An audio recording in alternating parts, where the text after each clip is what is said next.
Welcome to this presentation on spirometry. So now, what is spirometry? Spirometry is simply a simple but non-invasive procedure that measures the airflow and lung volumes.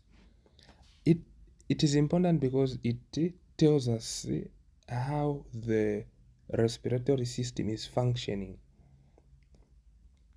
and it helps us understand the connection between the basic physiology, that is the lung volumes and capacities, with the clinical practice. It is good, it is essential because it enables us to also make diagnoses for certain pathologies such as obstructive diseases and restrictive diseases of the respiratory system. And it also helps and us understand patient monitoring and treatment response. That is what the spirometry. Now, to understand spirometry, we need to understand the various pulmonary volumes and the lung capacities. And to kick off this discussion, we begin by looking at tidal volume. Now, what is tidal volume? Tidal volume. Tidal volume is simply the amount of air that is inspired or expired during normal breathing without any effort. There's no effort. So when you are seated at rest, breathing in and breathing out, the amount of air that you are breathing in and out is what we call tidal volume, and it measures approximately 500 mils. That is tidal volume. It measures approximately 500 mils. That is the tidal volume. Now,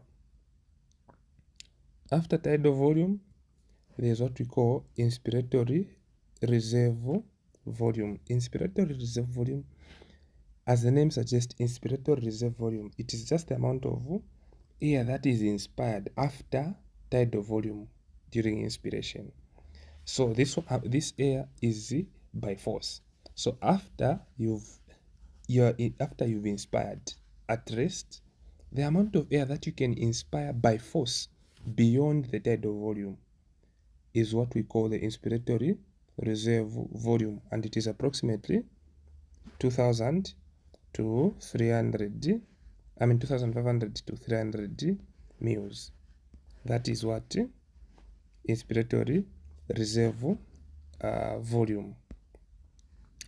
Then we also have expiratory reserve volume. So expiratory reserve volume, it is also that extra amount of air that is expired beyond tidal volume during expiration, and it is approximately 1000 to 1100 mils. So this is the expiratory reserve volume. It is that extra amount that can be expired beyond the tidal volume. Then we also have the residual volume, which is approximately 1100 to 1200 mils. The residual volume is a volume of air that remains in the lungs even after forceful expiration. This is the amount of air that functions to keep the lungs from collapsing. That maintains that keeps the lungs actually in shape. It is the volume of air that prevents the lungs from collapsing, because this one cannot be expired. That is what residual volume. So these are the most important volumes that we usually discuss when looking at spirometry. Now, the other components are the vital capacity. Now, what is this vital capacity? What is this vital capacity? This guy. So it is the total volume of air inspired and expired to a maximum level. So vital capacity, it is the total volume of air that is inspired and expired to a maximum level. So meaning it is a sum of what? Tidal volume, inspiratory reserve volume, and expiratory reserve volume. That is vital capacity. Then we also have inspiratory capacity. So the vital capacity is approximately 4,000 to 4,600 mils. That is on average. Then inspiratory capacity, which is roughly between 3,000 to 3,500. So this one is simply the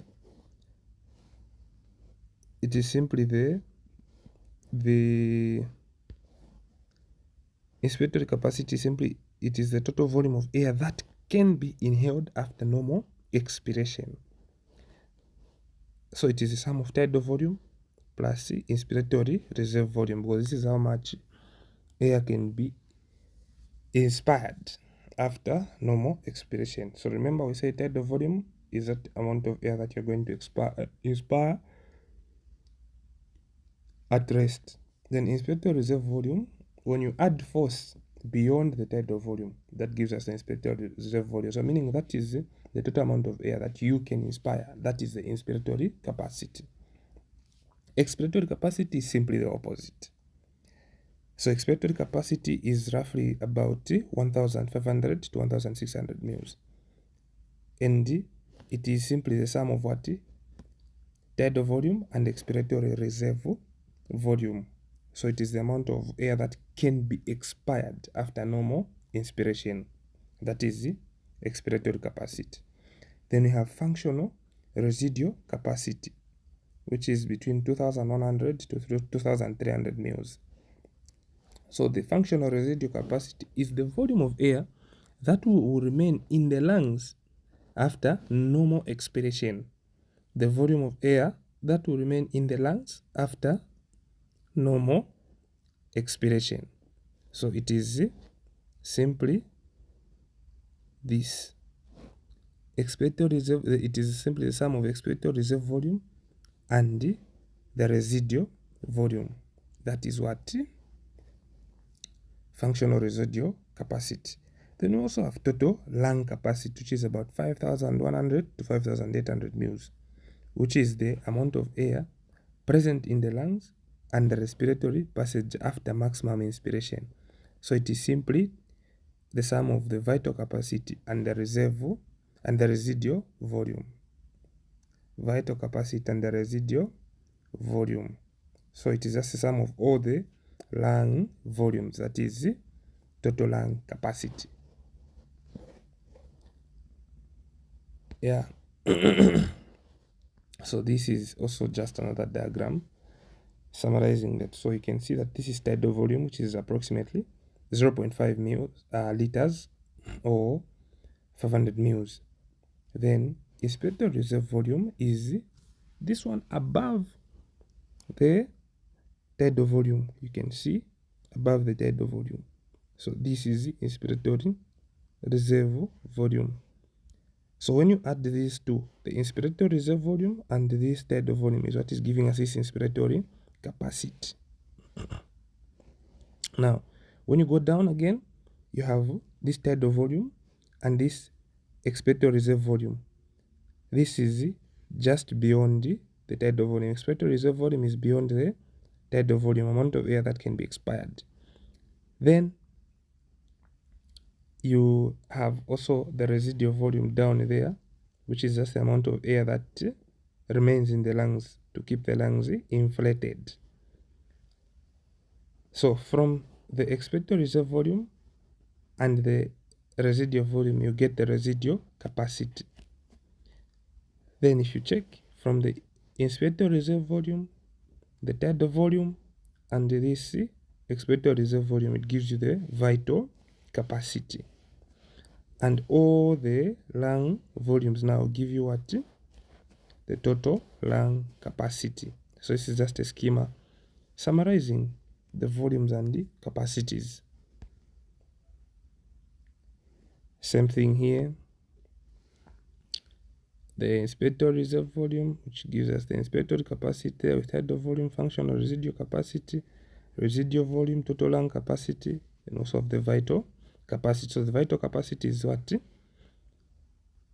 Inspiratory reserve volume, tidal volume, and the expiratory reserve volume. That is the vital capacity. Now, spirometric measurements give dynamic measurements, usually during what forced expiratory maneuvers.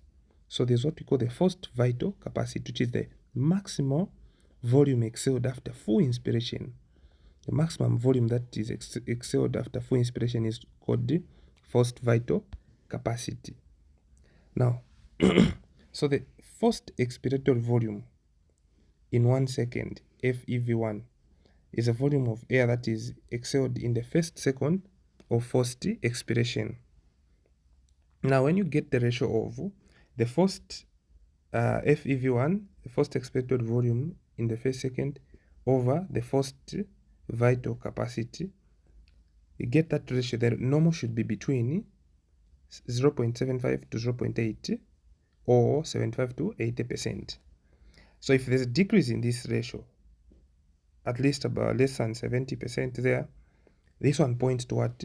Obstructive lung diseases, meaning there's airflow limitation. Then if there is normal or an increase in the ratio with a decrease in the forced vital capacity, then there's a restrictive lung diseases, so reduced lung expansion. So you can see that using these parameters, forced vital capacity, forced expiratory volume in 1 second, as well as the forced vital capacity, it is able to tell us, or it can give us an idea as to what type of lung disease one has, because they can either have obstructive lung disease or restrictive lung disease. It is obstructive if this ratio is less than the normal, which is about less than 0.7 or 70, less than 70%. When that ratio is less than that, you think of what?